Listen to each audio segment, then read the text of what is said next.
함께 참여하신 한성교회 모든 성도 여러분을 환영하고 축복합니다. 지금 여기 나 있는 곳에 함께 계신 우리 하나님께서 여러분 모두에게 하늘의 크신 은혜와 평화를 가득 부어주시길 주님의 이름으로 간절히 기원합니다. 삶의 기쁨을 회복하다라는 주제로 말씀을 이어가고 있습니다. 오늘은 그 5번째 시간으로 역행하다라는 제목으로 함께 은혜 나누도록 하겠습니다.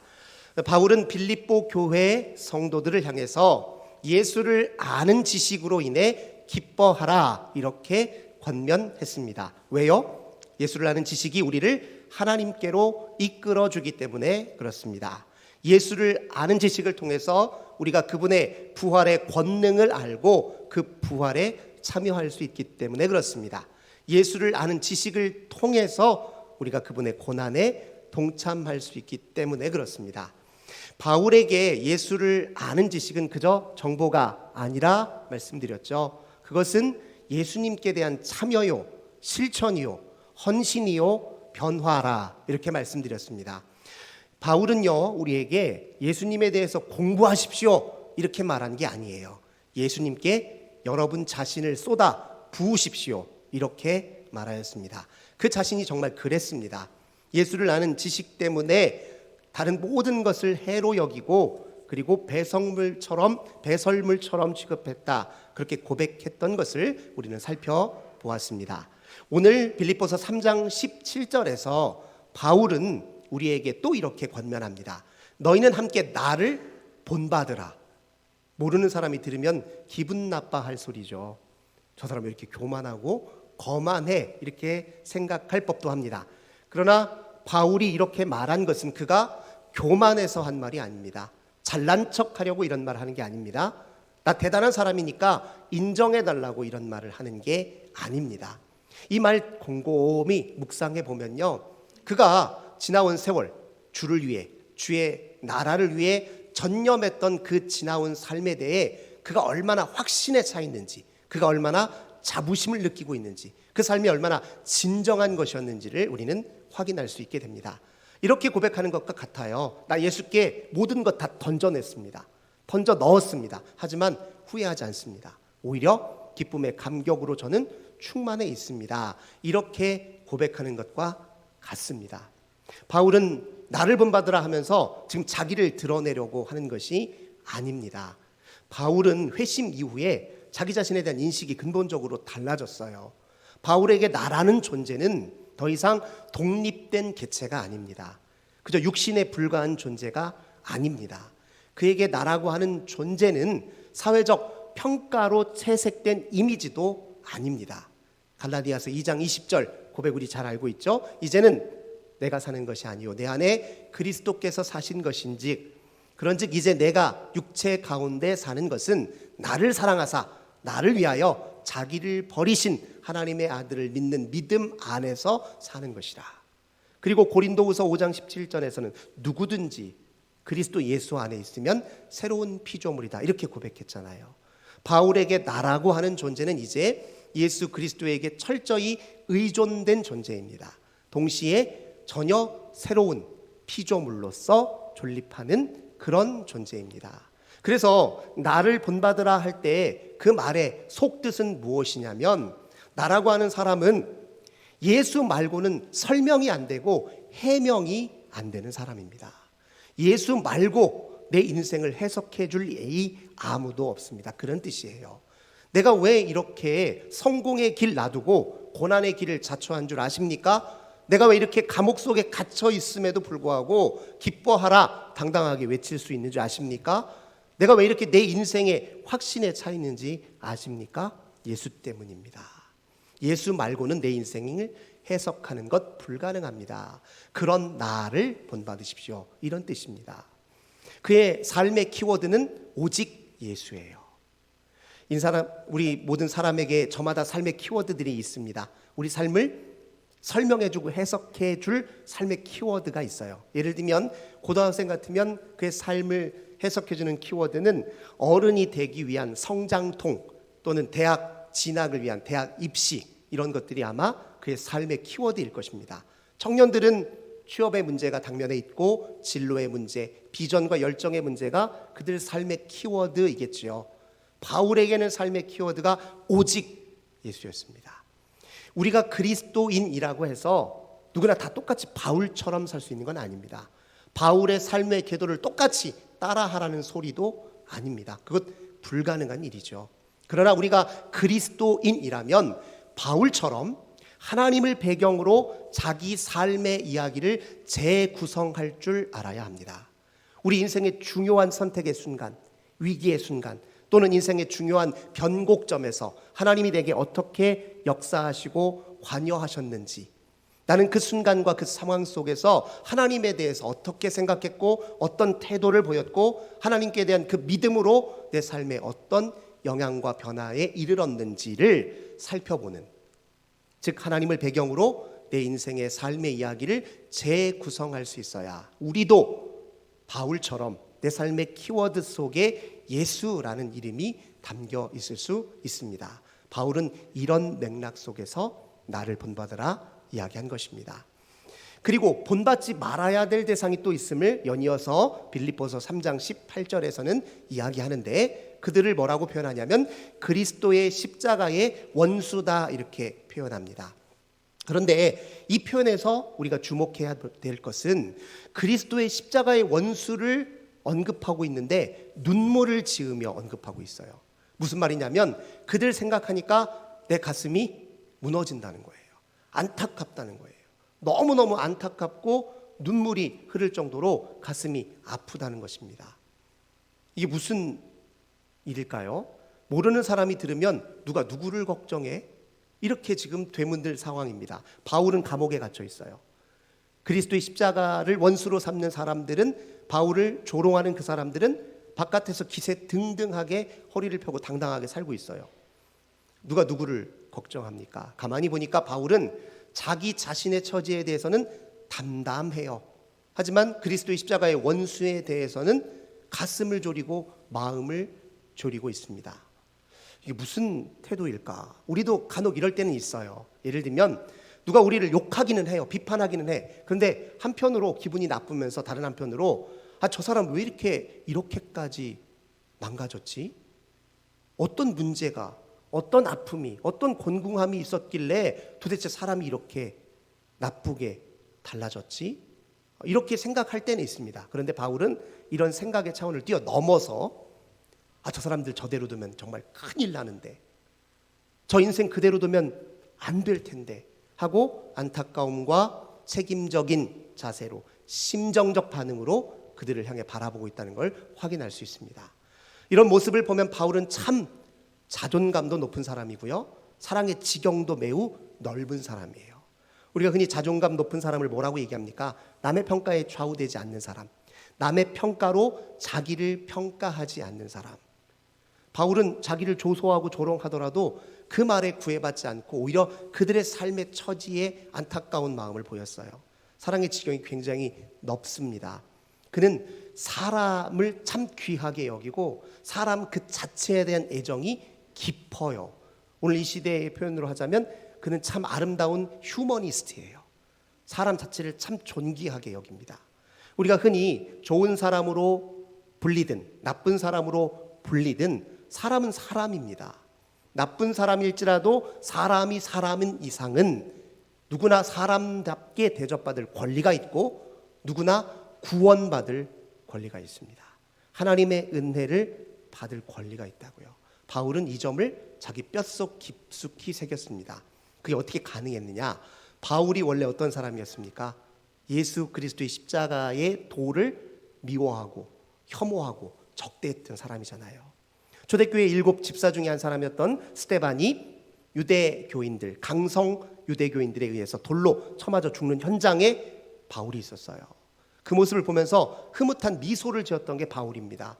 그 참혹한 현장을 보면서 저는 저렇게 취급받아도 싸지, 마땅하지, 저 마땅한 처벌이야, 그렇게 생각했던 이가 바울입니다. 자기가 본래 그랬던 사람이라는 걸 알고 나니까 그리스도의 십자가의 원수를 마냥 미워만 할 수는 없었어요.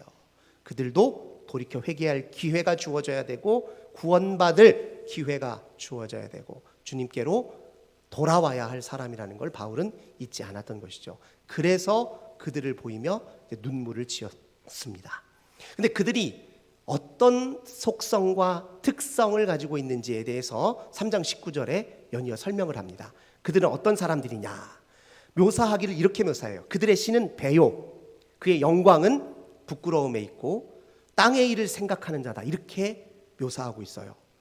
십자가의 원수? 우리는 얼핏 떠올리기에 혹시 근본주의적 강성 유대교인들 아닌가? 이렇게 치부할 수도 있었을 텐데 꼭 그런 것만 같지는 않습니다.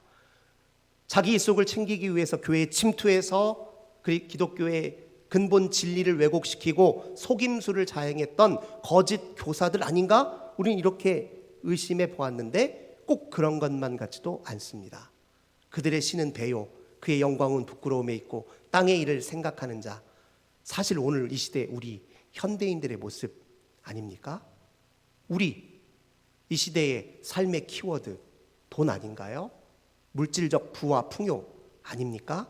그것 필요하죠. 하지만 필요를 넘어서서 그것을 경배하고 신으로 섬기는 게 오늘 우리들의 모습 속에 있지 않습니까?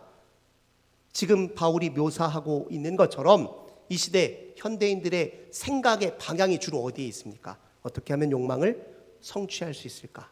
여기에 온통 쏠려 있는 것 아닙니까? 생각의 구심점에 욕망이 있지 않습니까? 그러니까 바울이 묘사하고 있는 이가 남의 말이 아니라 다른 누군가를 지칭하는 것이 아니라 곧 우리 자신을 지칭할 수도 있다라고 인정한다면 바울이 19절에 첫 마디에서 했던 말을 반드시 기억해야 됩니다. 그들의 마침은 멸망이요. 기분 나쁜 소리죠. 그 말 들으면 무슨 사람에 대해서 이렇게 큰 저주를 내리나 싶을 것입니다. 그러나 이거 저주하는 말 아닙니다. 이거 경고고 경종입니다. 여러분, 돈신 섬기면서 졸부처럼 욕망에 매여 살다가는 여러분의 영혼 죽습니다. 하나님이 진짜 여러분 인생 속에 감추어 두신 보화 절대 발견 못합니다. 하나님이 허락하실 새로운 삶의 기회와 가능성 다 여러분들 눈앞에서 사라질지 모릅니다. 여러분 하나님이 주실 수 있는 참 만족과 기쁨 다 잃어버릴지도 모릅니다. 바울이 지금 이제 그런 맥락 속에서 그들의 마침은 멸망이다라고 이렇게 설명하고 있습니다. 그러면 이런 그리스도의 십자가의 원수와 대비되는 사람들이 누구이겠습니까? 바로 우리 그리스도인이어야 합니다. 바울은 오늘 우리가 읽었던 본문에서 그리스도인을 가리켜서 뭐라고 표현합니까? 하늘의 시민권을 두고 있는 자다, 그렇게 표현합니다. 하늘로부터 구원을 기다리고 하늘로부터 예수 그리스도의 구원을 기다리는 그가 바로 그리스도인이다, 이렇게 얘기합니다. 동시에 그들에게 나타날 역사를 21절에서 뭐라고 표현합니까? 낮은 몸이, 우리의 낮은 몸이 그리스도의 영광의 몸의 형체로 변화될 것이다, 그런 역사가 나타날 것이다, 우리에게 이야기해 주고 있습니다. 한마디로 그리스도인은 이 땅에서 하늘 시민권자로서 몸의 변화를 경험하는 사람들이다, 이렇게 얘기합니다.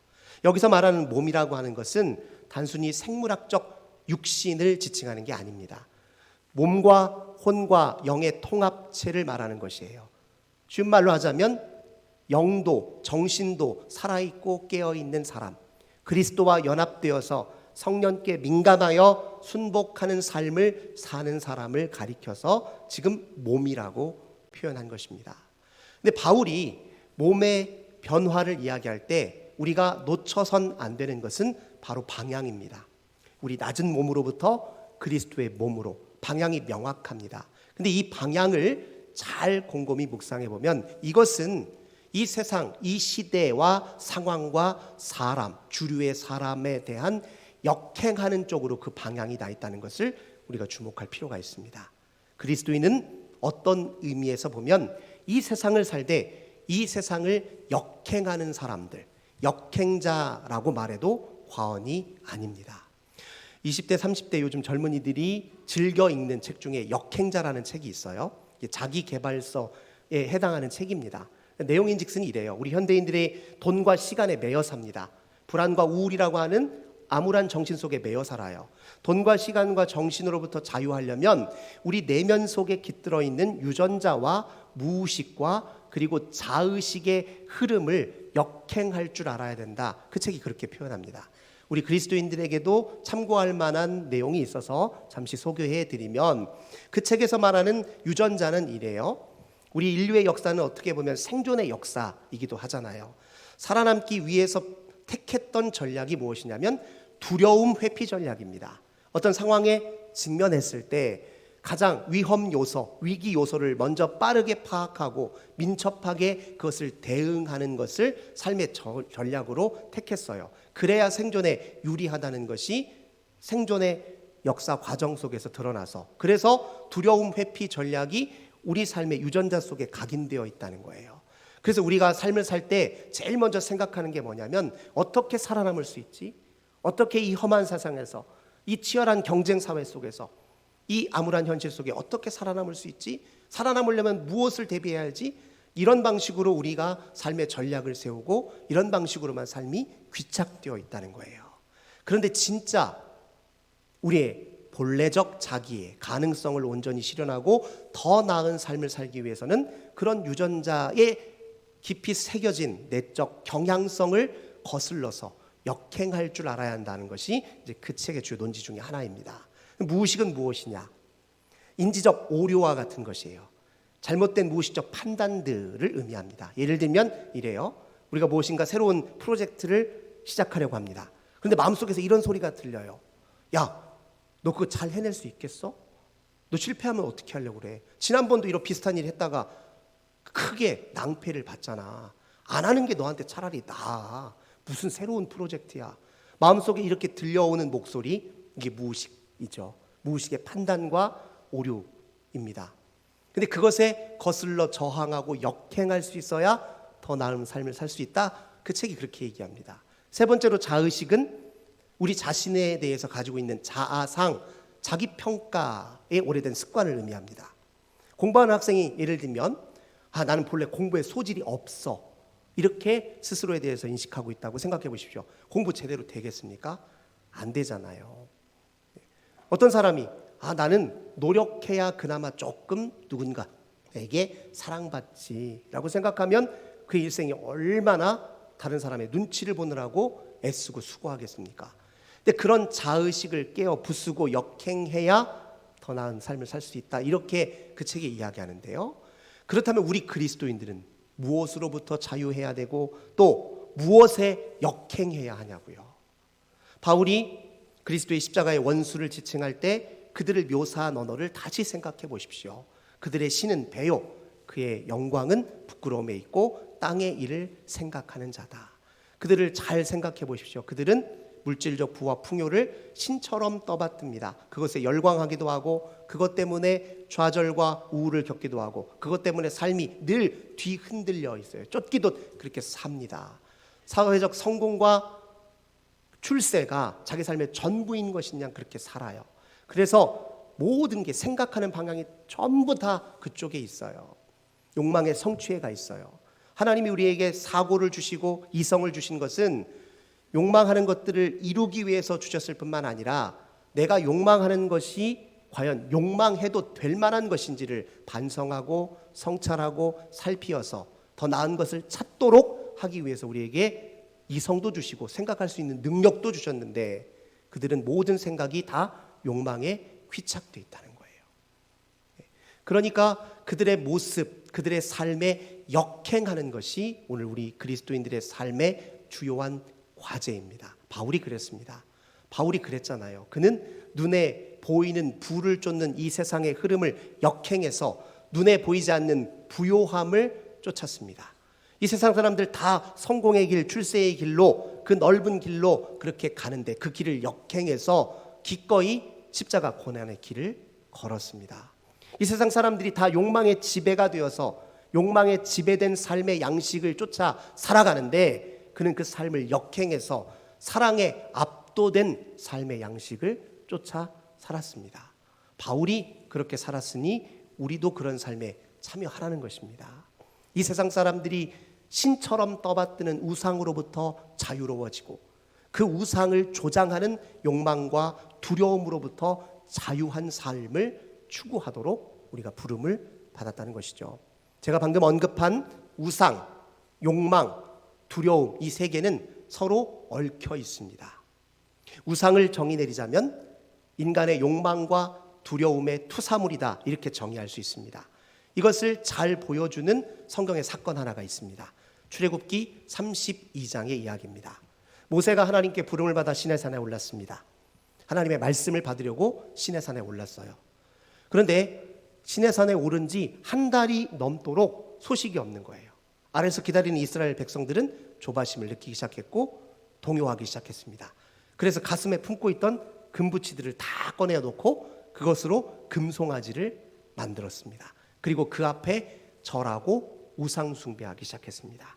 이 사건을 잘 보면 이스라엘 백성들이 비록 출애굽하긴 했지만 여전히 극복하지 못한 것이 무엇이고 여전히 매여 있고 버리지 못한 것이 무엇인지 극명하게 드러납니다.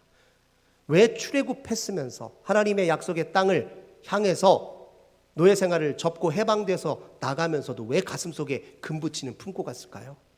그 금붙이가 무엇을 상징합니까? 물질적 부와 풍요에 대한 욕망이잖아요. 이것 때문에 가나안 땅에 들어가서도 이스라엘의 역사가 꼬이기 시작한 겁니다. 그 물질적 부와 욕망에 지나치게 집착하다가 바알 신을 신으로 섬기기 시작했어요. 여호와 하나님 신을 잊어버리기 시작했다는 거예요.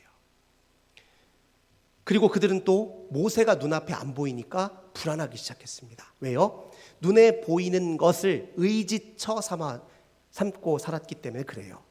그래서 그들이 한 일은 금붙이로 우상을 만들어서 제 눈앞에 갖다 놓는 일이에요. 내 눈앞에 보이는, 내가 움켜잡을 수 있는 것, 또렷이 내가 확인할 수 있는 눈에 보이는 가시적인 대상에 의지해야 안심할 수 있는 게 이스라엘 백성들이었습니다. 그래서 그들은 금송아지를 만든 것입니다. 그들이 금송아지를 만든 모든 행위는 사실 애굽 땅에 정신과 영혼은 묻어두고 몸만 빠져나온 것과 똑같은 저사입니다. 애굽 땅에다가 정신과 영혼을 묻어놓고 자기 몸만 빠져나오면 무슨 소용입니까? 가나안 땅은 하나님의 비전과 약속을 담고 있어요. 그걸 상징합니다. 가나안 땅에 대한 비전과 약속은 다 잊어버리고서 상실해버리고 몸만 그렇게 살아있으나 죽은, 실제로는 죽은 것과 같은 그런 상태로 광야에 있었던 것이죠. 우리는 어떻게 해야 됩니까? 우리도 이 땅을 살지만 이 땅에 속박되어 살아서는 안 됩니다. 이 땅에 정신과 영혼을 묻어놓고 살면 안 되잖아요. 오히려 우리의 영혼과 정신이 깨어서 우리 내면 깊숙이 들어와 있는 우상과 욕망과 두려움을 조장하는 각종 무의식적인 생각들을 간파하고 돌파하고 그걸 이겨내어서 우리 몸에 그리스도의 진리의 말씀을 새겨야 하는 그런 존재들 아닙니까? 바울이 딱 그랬잖아요. 바울이 우리에게 그런 삶을 초대하지 않습니까? 우리 비록 대한민국에 삽니다. 하지만 바울이 말한 것처럼 우리 하늘나라 시민권자예요. 세상을 역행하려 살려는 마음도 품어야 됩니다. 대한민국 시민으로서 당당하게 다부지게 잘 사는 것도 중요하지만 하나님 나라 시민으로서 의연하게 의롭게 가치 있게 아름답게 사는 일은 훨씬 더 중요합니다. 이 땅에 힘과 권세 우리의 삶을 위해서 필요하기도 하죠. 그게 우리를 지켜주는 측면도 있습니다. 하지만 궁극적으로 우리를 지켜주는 분이 누구입니까? 하나님의 자비와 사랑과 긍휼이 우리를 지켜주는 것입니다. 하나님의 그 사랑의 성품에 의한 자애로운 행하심이 우리를 지켜주는 것이거든요. 내가 이 땅에서 한 자리 차지하지 않으면 내 목숨이 위태롭다라는 그 생각에 저항하고 역행할 수 있어야 됩니다. 하나님의 임재를 갈구하고 그 임재 앞에 머물러 사는 게 제대로 사는 것이고 그게 진짜로 잘 사는 것이다 라는 확신을 자기 가슴에 자기 무의식 중심에 새기고 심을 줄 알아야죠. 우리가 해야 될 최우선적 일은 우리 자신을 지키는 일이 아니라 우리를 지키시는 하나님이 우리에게 명하신 소명을 찾고 그 소명을 이루는 데 있습니다. 태어나서 자기 지키는 일에만 전부 힘쓰다 살고 하나님, 우리를 지키시는 하나님의 우리 인생을 향한 비전과 계획은 다 놓치고 사는 게 얼마나 억울한 일입니까? 우리 참 만족과 기쁨을 어디에서 찾습니까? 이 땅에서 찾으려고 하잖아요. 이 땅에서 움켜주는 것이 우리를 기쁘다 생각하는데 그 생각에 우리 저항하고 역행해야죠. 하늘을 향해 손을 펼 때 우리에게 참 기쁨과 만족이 있다는 그 믿음의 확신을 우리 가슴속에 새겨야 하지 않겠습니까? 그게 바로 그리스도인, 세상을 역행하여 이 세상에서 하늘나라 시민권을 갖고 사는 사람들의 바른 모습입니다. 쉬운 일은 물론 아닙니다. 우리의 삶이라고 하는 것은 생각보다 더 기계적이에요.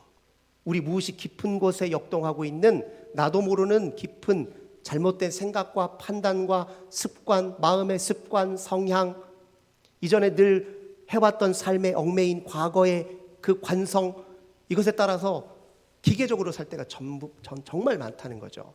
그걸 강하게 저항하고 역행하는 것 쉬운 일 아닙니다. 하지만 우리로서는 불가능하지만 우리 안에 내주하시는 그리스도로서는 가능한 일입니다. 우리가 할 일은 우리 안에 내주하셔서 역사하시는 그리스도를 신뢰하면서 그저 역행하기를 결단하고 시도하고 첫 발만 떼면 됩니다. 그러면 주님께서 우리 안에서 우리를 이끌어 가십니다. 다른 설교를 통해서 예시를 든 적이 있는데요. 백열전구 아시죠? 백열전구가 빛을 내는 원리를 한번 생각해 보십시오.